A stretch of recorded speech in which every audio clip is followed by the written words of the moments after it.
हाँ, तो विद्यार्थियों, आज आप अपनी पाठ्य पुस्तक आरोह भाग 2 के काव्यखंड में पहला पाठ हरिवंश राय बच्चन द्वारा लिखा गया है, इसका आप अध्ययन करेंगे। इस पाठ में 2 कविताएं हैं, एक आत्मपरिचय और दूसरी कविता है आपकी एक गीत।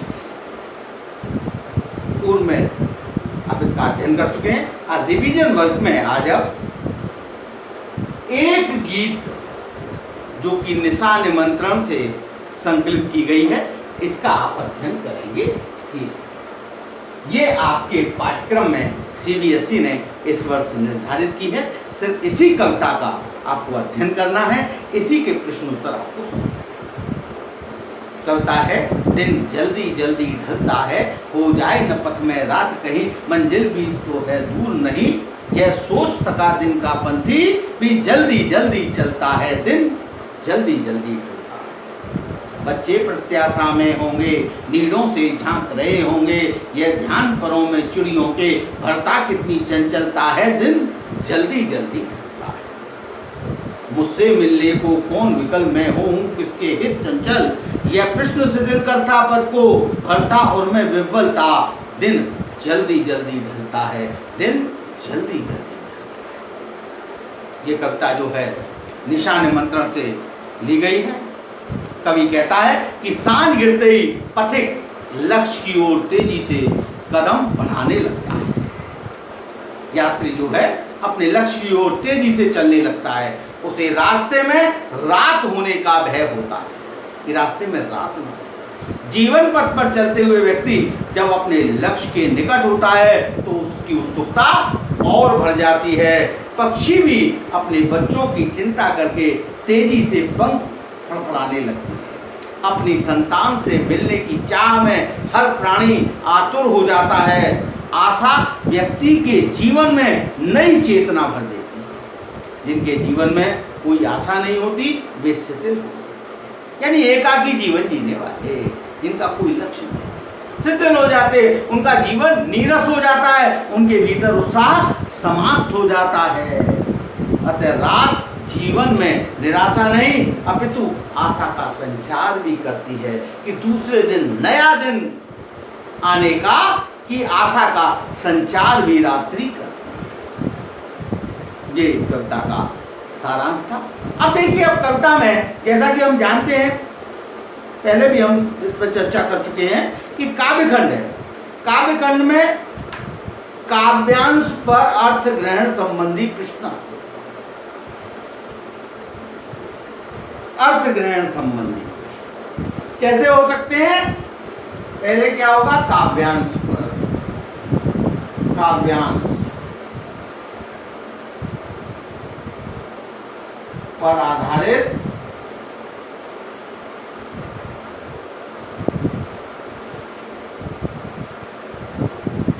प्रश्न, अर्थ ग्रहण संबंधी, भाव ग्रहण यानी अर्थ ग्रहण संबंधी, अर्थ ग्रहण संबंधी प्रश्न। अब देखिए, इस बार से क्या हुआ है, ये प्रश्न कैसे होंगे? बहुविकल्पात्मक, बहुविकल्पात्मक।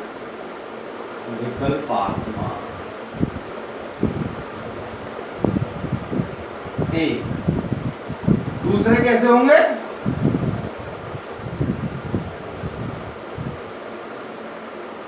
दूसरे लघु उत्तरीय,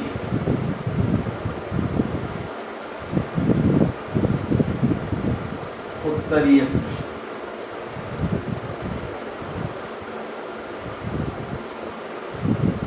ये 1-1 नंबर के प्रश्न होंगे, ये 2-2 नंबर के प्रश्न। लघु उत्तरीय प्रश्न।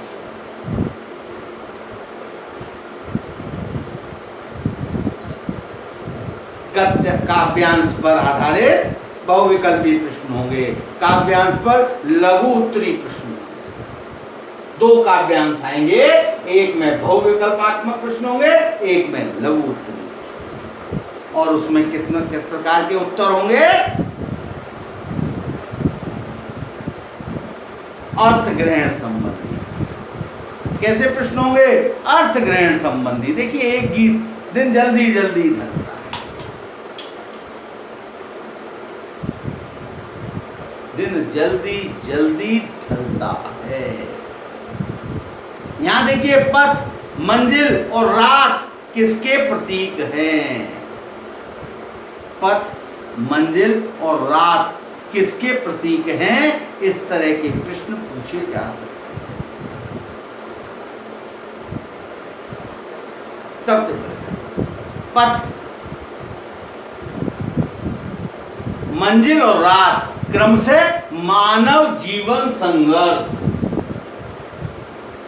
परमात्मा की मिलने की जगह तथा मृत्यु के प्रतीक हैं, तथा मृत्यु के प्रतीक माने गए हैं।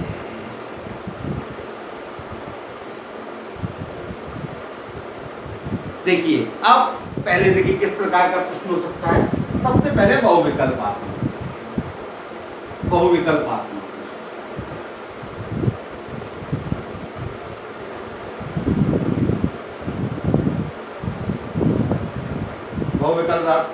प्रश्न किस तरह के होंगे?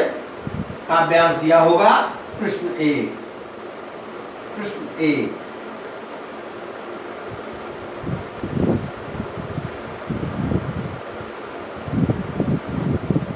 पथिक के मन में क्या आशंका है?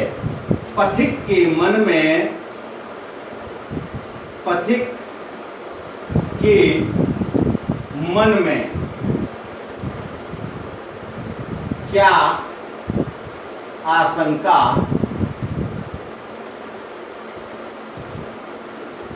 है? विकल्प का क्या आशंका है? रात ना हो जाए,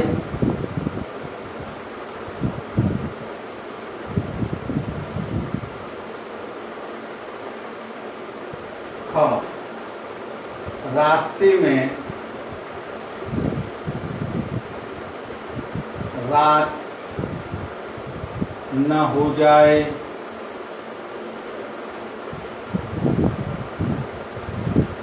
ग,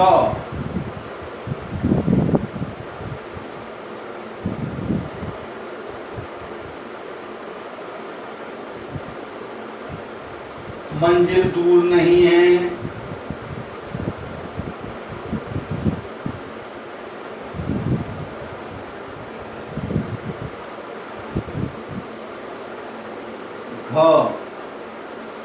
घर के पास है,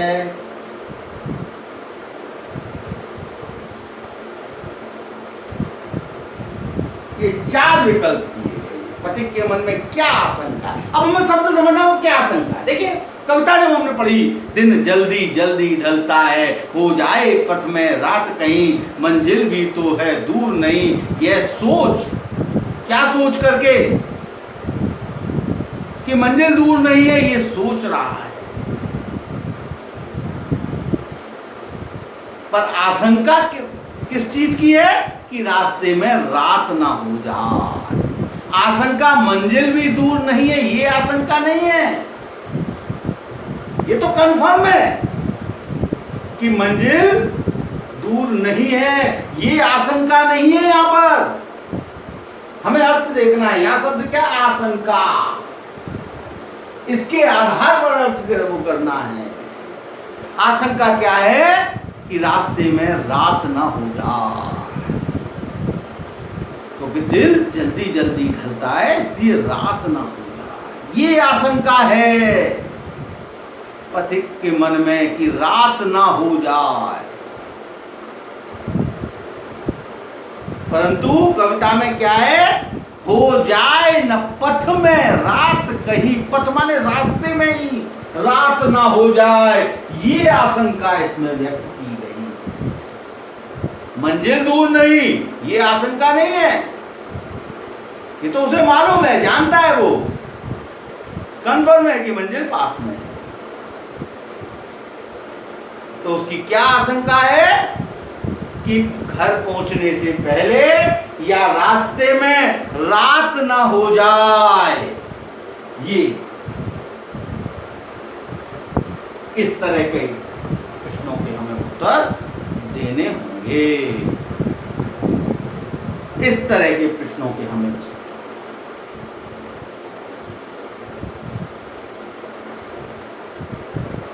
दिन भर का थका हुआ यात्री क्या करता है? दिन भर का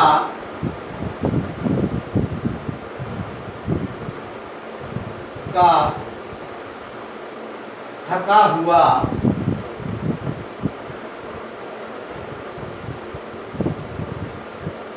यात्री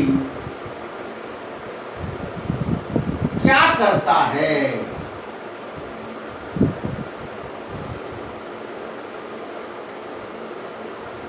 क विश्राम करता है।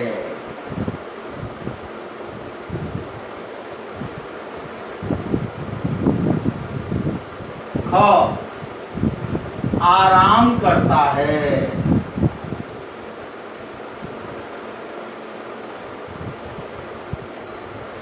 ग जल्दी जल्दी चलता है।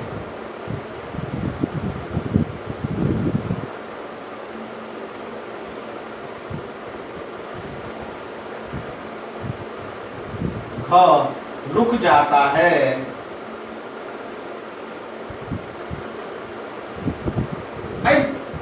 दिन भर का थका हुआ व्यक्ति क्या करता है? क्या करेगा? थका व्यक्ति आराम करेगा, विश्राम करेगा, यही ना? विश्राम करेगा, आराम करेगा, रुक जाएगा, चलते चलते रुक जाएगा।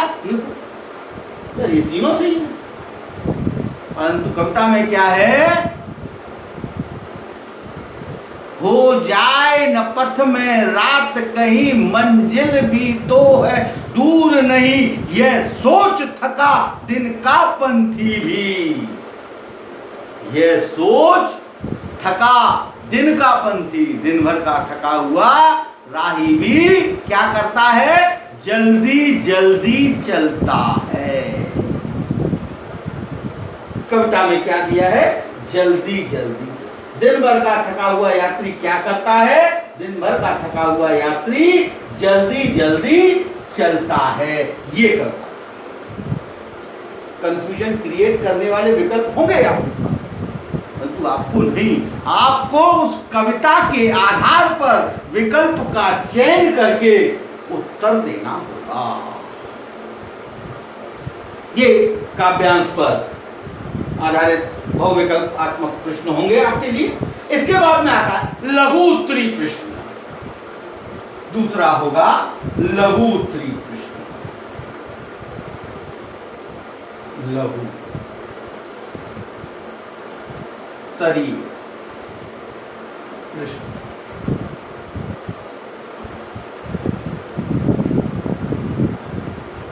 देखिए, अब यही प्रश्न लघु उत्तरी बन जाएगा।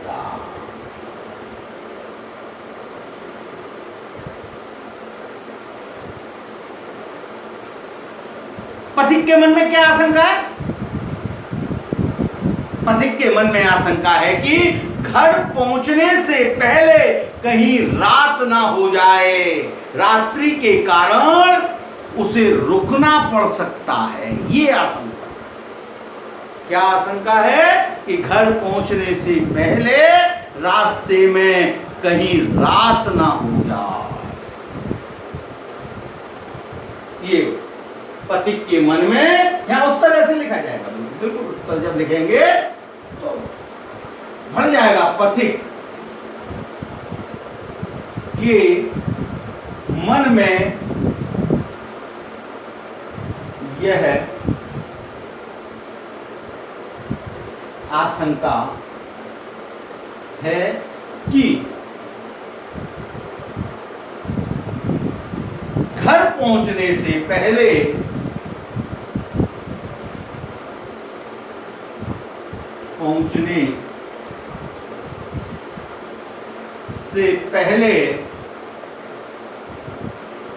रास्ते में कहीं रात न हो जाए।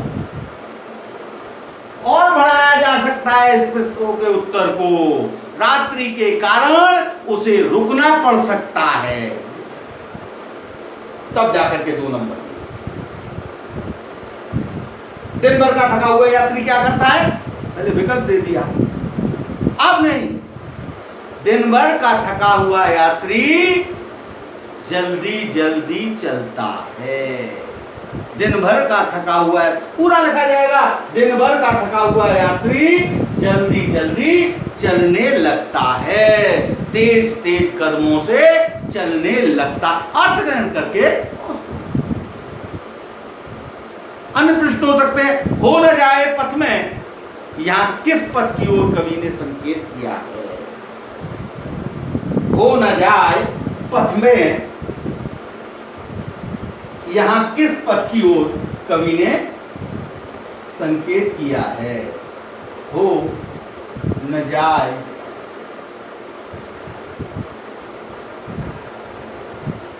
हो जाए न पथ में, हो जाए न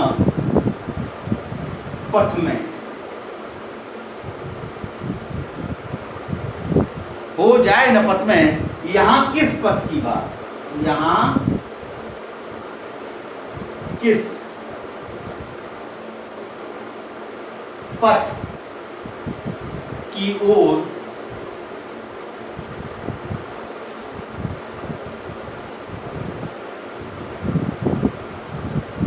कवि ने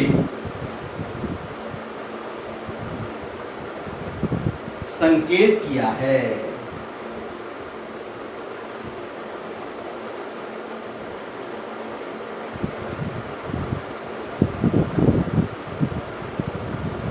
हो जाए ना पथ में, यहां कवि ने किस पथ की ओर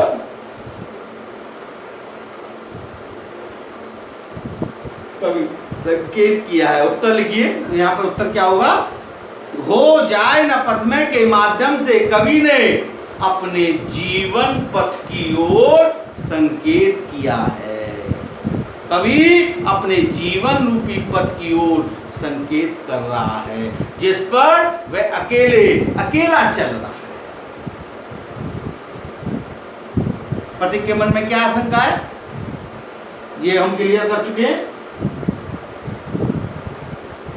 हो जाए ना पथ में, यहां पथ की ओर कवि ने क्या संकेत किया है। पथिक के तेज चलने का क्या कारण है, पथिक के तेज चलने का कारण शाम होना है, मंजिल का नजदीक आ जाना है, उसकी लक्ष्य का समीप आ जाना है। इसलिए उसे आशंका है कि रास्ते में रात ना हो जाए, जिसके लिए वो जल्दी जल्दी चलना शुरू करता है और जल्दी से अपनी मंजिल पर पहुंचना चाहता है। ये पथिक के तेज चलने का क्या कारण। 3, पथिक के तेज चलने का क्या कारण है। तेज चलने का क्या कारण है। क्लियर। पथिक के तेज चलने का क्या कारण है, पथिक के तेज चलने का कारण यह है कि शाम होने वाली है, उसे अपना लक्ष्य सामने नजर आ रहा है, रात ना हो जाए, लक्ष्य में पहुंचने से पहले रात्रि ना हो जाए, यानी कोई व्यवधान ना आ जाए, इसलिए वो जल्दी चलकर अपनी मंजिल पर पहुंचना चाहता है। कवि ने दिन के बारे में क्या बताता है, कवि दिन के बारे में क्या बताता है, कवि कहता है कि दिन जल्दी जल्दी ढलता है। ये दूसरे शब्दों में कहा जाए तो समय परिवर्तनशील है, वो किसी की प्रतीक्षा नहीं करता।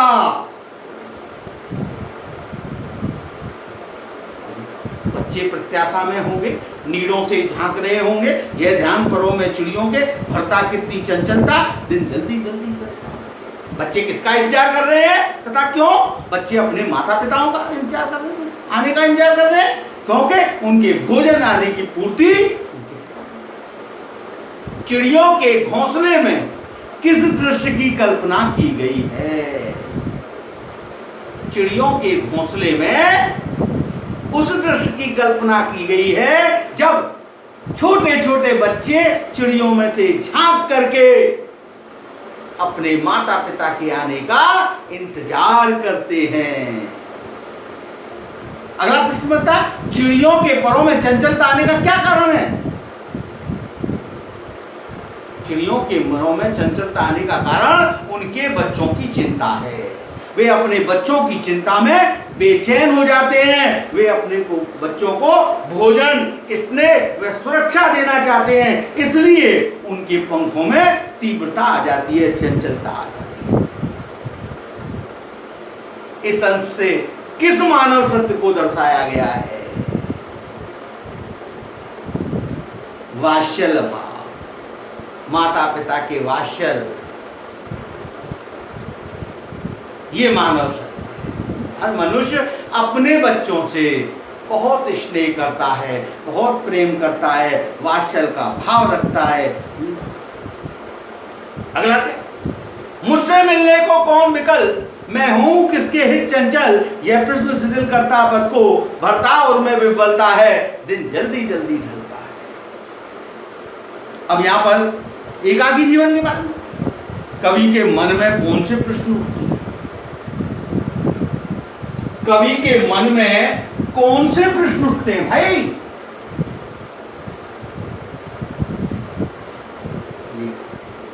कवि के मन में कौन से प्रश्न उठते हैं? कवि के मन में कौन से प्रश्न उठते हैं?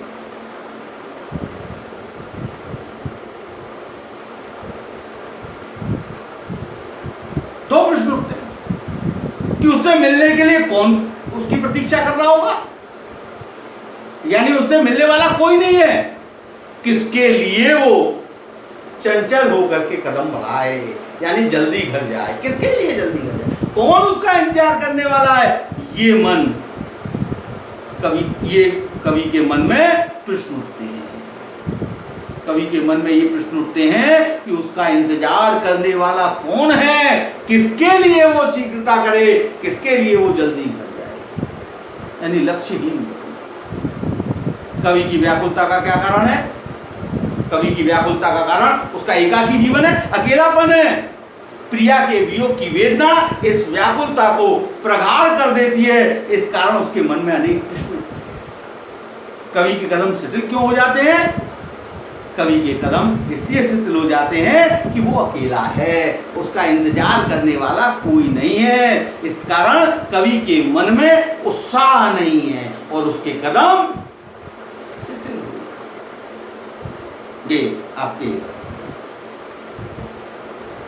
काव्यांश संबंधी अर्थग्रहण संबंधी प्रश्न हो गए। इसके बाद कविता पर आधारित दूसरा होता है कविता पर आधारित।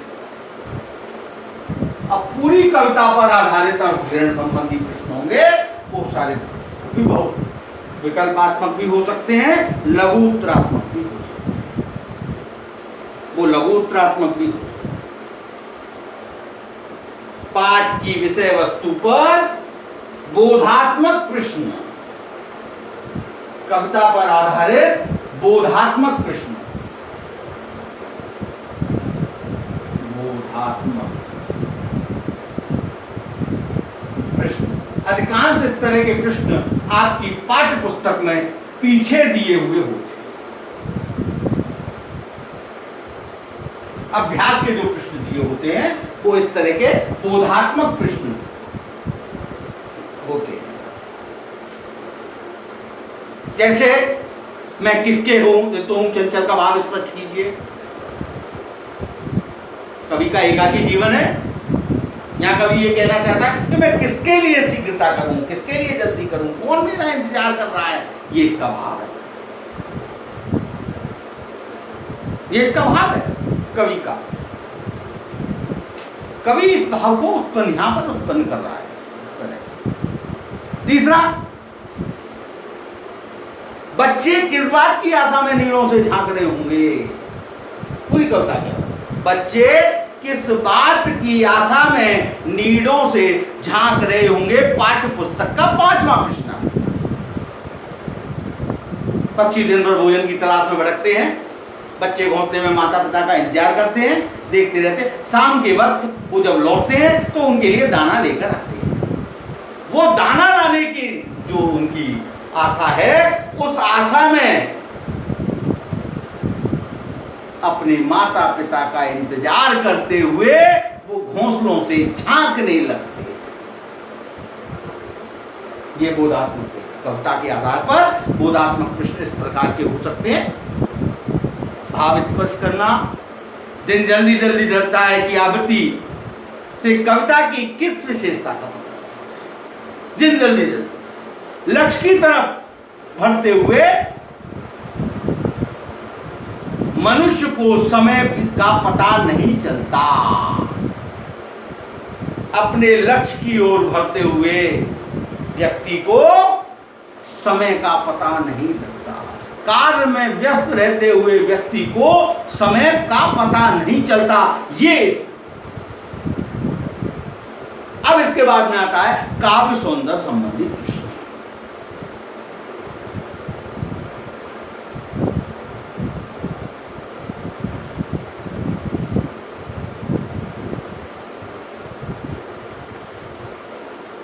सौंदर्य बोध, सौंदर्य बोध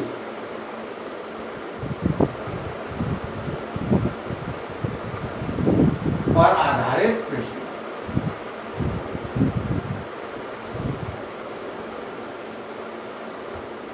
काव्य सौंदर्य के दो पक्ष होते हैं, कला पक्ष, नंबर 1 भाव पक्ष।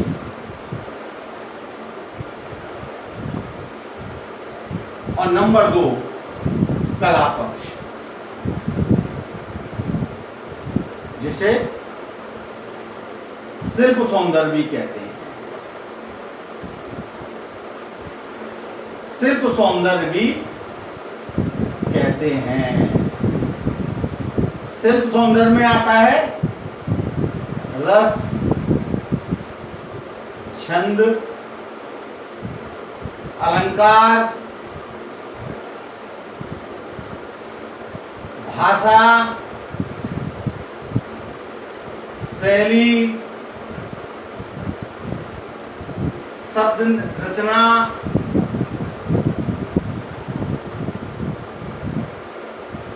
समास आदि।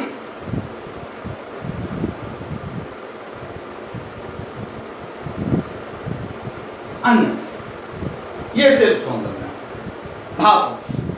काव्यांश की भाषा की दो विशेषता होती है।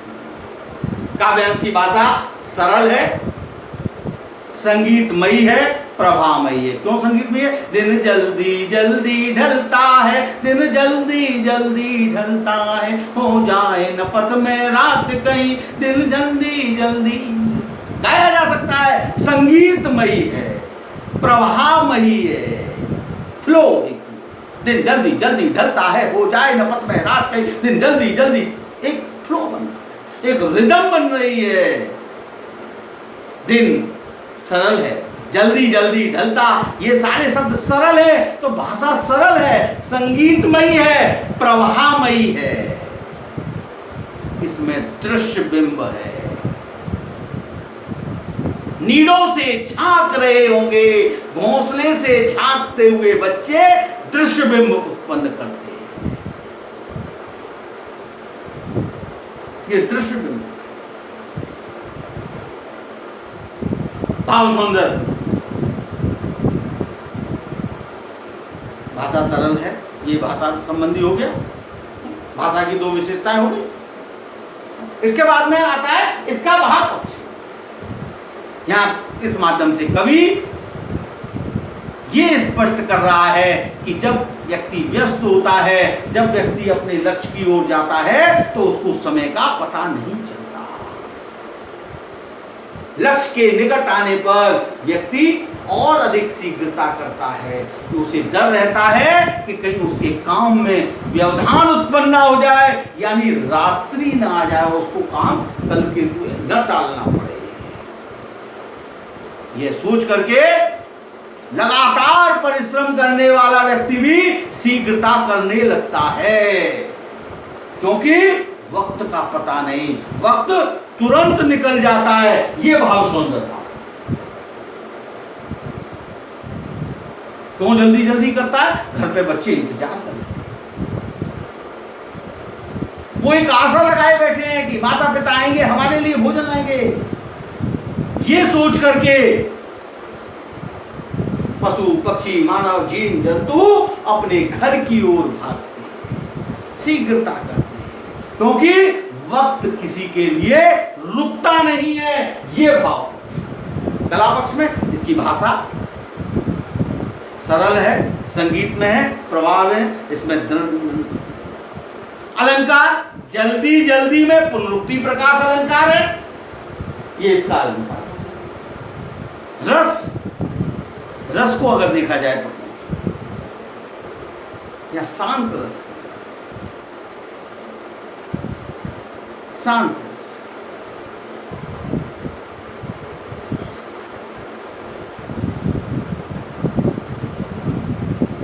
तो इसकी भाषा शैली, इसके सब प्रत्याशा, प्रतिधन आशा, यण संधि,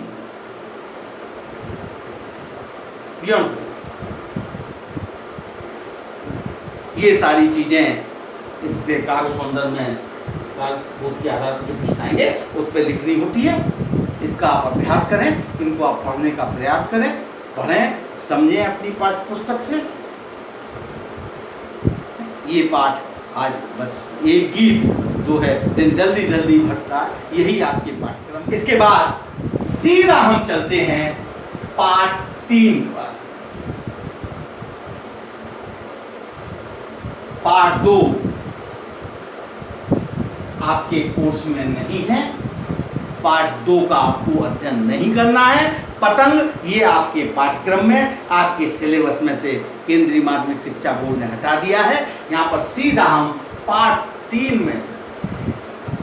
पाठ 3 में भी जो आपके पाठ्यक्रम में है वो है कविता के बहाने। कविता के बहाने। कवि है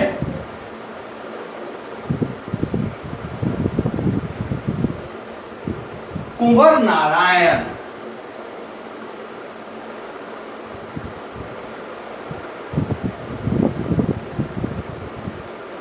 कवि है, कविता के बहाने आपके कोर्स में है। इसकी जो दूसरी कविता है वो आपके कोर्स में, आपके पाठ्यक्रम में नहीं है। बात सीधी थी पर ये आपके पाठ्यक्रम में नहीं।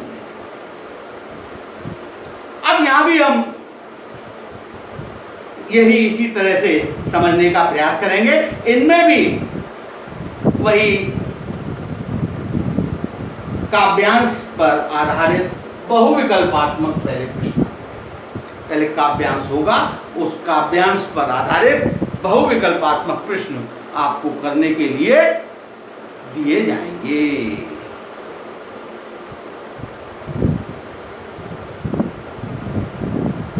कविता कहां कहां उड़ सकती है? पहला प्रश्न क्या बना कि कविता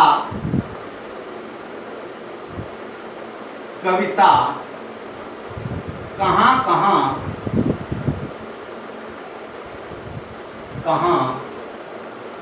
उड़ सकती है?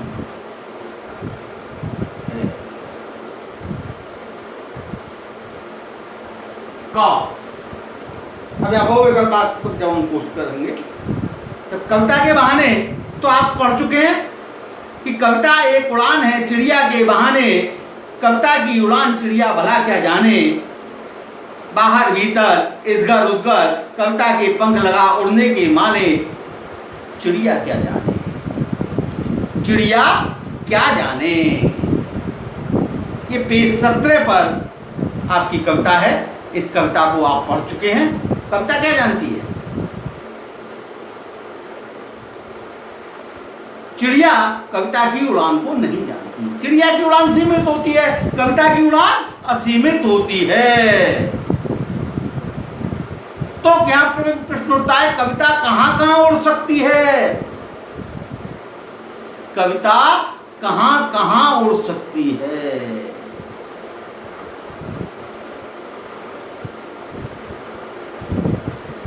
कविता मानव के आंतरिक व बाह्य रूप में उड़ान भरती है।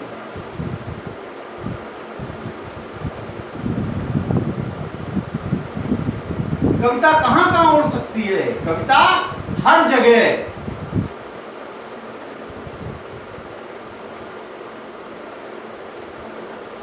हर जगह, बाहर अंदर,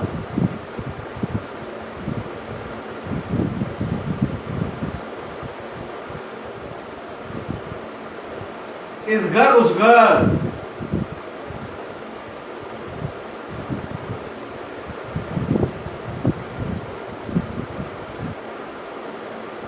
सर्वत्र, सर्वत्र तो खैर हर जगह हो गया।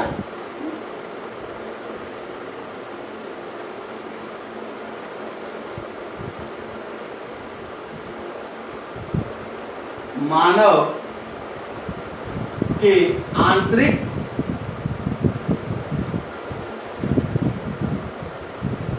व बाह्य रूप में,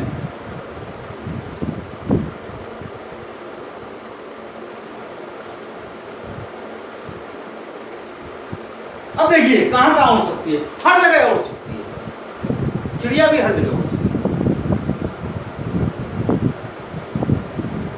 बाहर अंदर, चिड़िया भी बाहर अंदर जा सकती है। इस घर उस घर, चिड़िया भी इस घर। यहां क्या आ गया? मानव के आंतरिक व बाह्य रूप में। बाहरी, मानव का जो बाहरी रूप है, कविता उसका भी वर्णन कर सकती है। कविता मनुष्य के आंतरिक, चिड़िया मनुष्य के आंतरिक रूप में नहीं प्रवेश कर सकती। चिड़िया मनुष्य के सिर पे बैठ जाएगी, पैर पे बैठ जाएगी, टोपी पे बैठ जाएगी, कंधे पे बैठ जाएगी, अंदरूनी। कविता मनुष्य के आंतरिक रूप में भी। तो कविता कहां कहां उड़ सकती है? मानव के आंतरिक व बाह्य रूप में उड़ सकती है।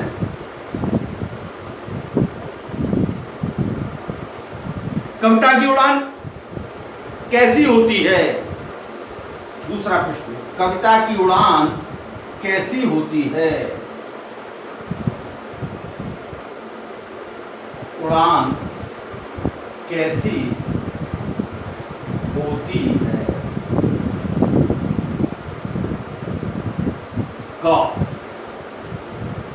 कविता की उड़ान कैसी होती है भाई? है? व्यापक,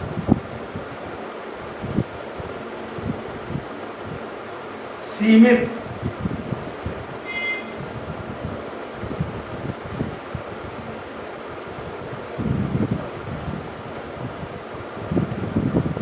अच्छी,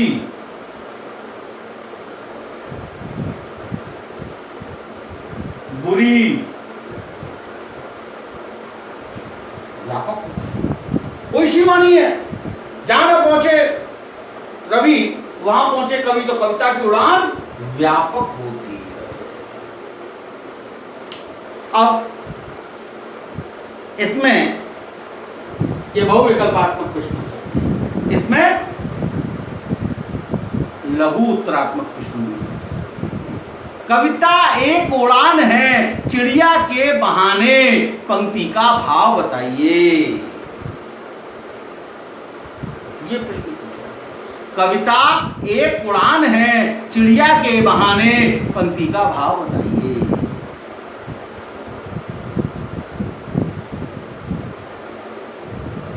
पंक्ति का भाव है कि चिड़िया को उड़ते देख कवि की कल्पना भी ऊंची ऊंची उड़ान लेने लगती है। वह रचना करते समय कल्पना की उड़ान भरता है, ये इसका भाव है। कविता कहां कहां उड़ सकती है? कृष्ण, कविता पंख लगा करके मानव के आंतरिक व बाह्य रूप में उड़ान भरती है। वह एक घर से दूसरे घर तक चिड़िया की तरह उड़ सकती है। इस घर से मतलब एक घर से दूसरे उड़ सकती है।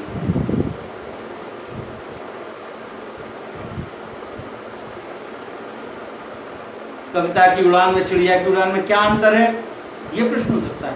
कविता की उड़ान, कविता की उड़ान व चिड़िया की उड़ान में क्या अंतर है?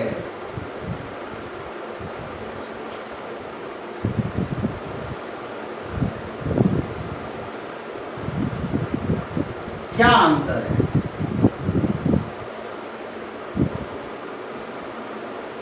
कविता की उड़ान और चिड़िया की उड़ान में बहुत अंतर है। चिड़िया की उड़ान सीमित होती है, कविता की उड़ान व्यापक होती है। चिड़िया की उड़ान एक सीमा तक होती है और कविता की उड़ान की कोई सीमा नहीं है। चिड़िया कविता की उड़ान को नहीं जानती। कविता एक खिलना है फूलों के बाने, कविता का खिलना भला फूल क्या जाने, बाहर भीतर इस घर उस घर, बिना मुरझाए महकने के माने फूल क्या जाने। फूल जिस प्रकार फूल महकते हैं उसी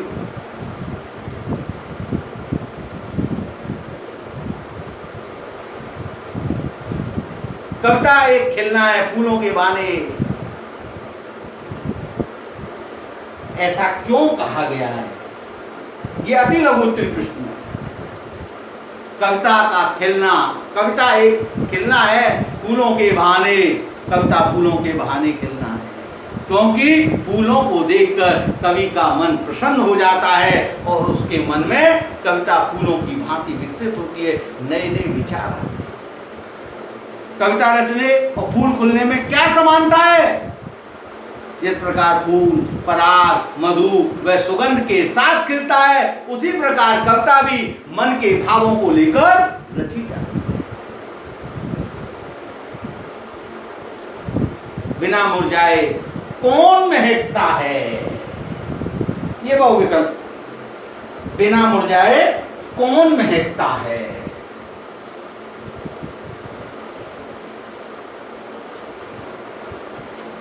बिना प्रश्न, बिना मुरझाए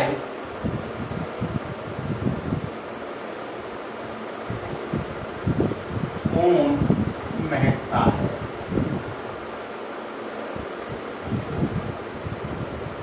क कवि, ख फूल, ग कविता, घ पौधे, कौन? संसार के सभी चीज नाशवान है। कभी मुरझा, फूल मुरझा जाते हैं, पौधे मुरझा जाते हैं। कविता एक ऐसी है जो अनंत काल तक चलती है। आदिकालीन कविता आज भी अस्तित्व में, तुलसीदास की रचनाएं आज भी अस्तित्व। तो इस प्रकार के अर्थ ज्ञान संबंधी भी प्रश्न काव्यांश पर आधारित भी होंगे और कविता पर आधारित प्रश्न भी आपसे पूछे जाएंगे। कविता पर आधारित प्रश्न आपकी पाठ्य पुस्तक में पीछे दिए। इस कविता के बहाने में बताएं कि सब घर एक कर देने का क्या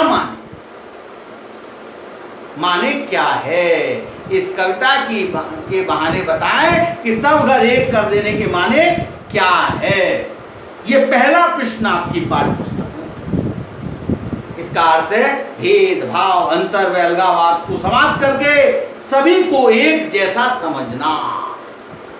जिस प्रकार बच्चे खेलते समय धर्म जाति संप्रदाय छोटा बड़ा अमीर गरीब आदि का भेद नहीं करते, उसी प्रकार कविता भी किसी प्रकार का कोई भेद नहीं करती। इस प्रकार के अर्थ ग्रहण संबंधी प्रश्न भी आपके कोर्स में है, आ सकते हैं। दूसरी बात आपकी देखिए काव्य सौंदर्य संबंधी, जैसा कि बताया है सौंदर्य बोध संबंधी जो प्रश्न आपके आएंगे उसमें वही भाव पक्ष और कला पक्ष, शिल्प सौंदर्य और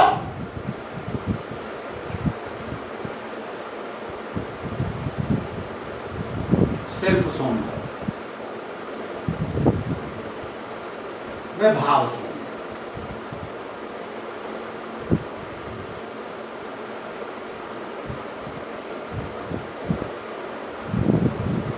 भाव सौंदर्य कविता का भाव बता चुके हैं। हमने पहले भी आपको इस तरह की जानकारी दी है कि काव्य सौंदर्य बोध संबंधी जो प्रश्न होंगे उसमें भाव सौंदर्य, सबसे पहले कविता का भाव, कि इस कविता का भाव क्या है। चिड़िया और कविता की समानता की गई है, फूल और कविता की समानता की गई है। चिड़िया उड़ती है, कवि की कल्पना उड़ती है, तो कविता की रचना होती है। कविता भी कहीं कहीं उड़ सकती है, चिड़िया सीमित स्थान। फूल खिलते हैं, कविता भी खिलती है, उसकी भी महक सारे संसार में व्याप्त रहती है। बच्चे खेलते कूदते हैं, सारे मनुष्यता को भूल जाते हैं। उसी प्रकार कविता भी शब्दों से कवि के द्वारा खिलती है। ये प्रश्न अलंकार, इसमें कई कई प्रश्न अलंकार है। कविता का खिलना भला फूल क्या जाने, ये फूल क्या जाने, बिना मुरझाए महकने के माने, फूल क्या जाने। प्रश्न अलंकार की यह सीमा है। रस वही शांत रसी हम कह सकते हैं।